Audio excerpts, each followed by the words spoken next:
Right, following on from Craig's amazing video about how to change this lumpy eggy thing, you can just see there, the brake boot or whatever it's called.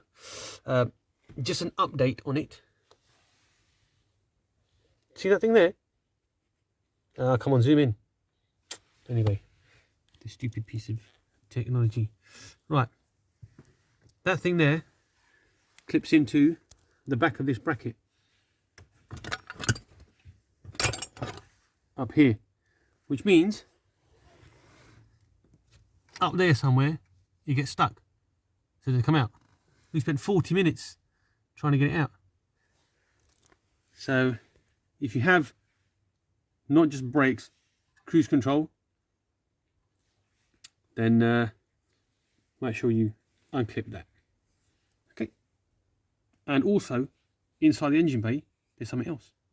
So those screws down there, one you can get to from underneath that bar. Hang on, let me put it here.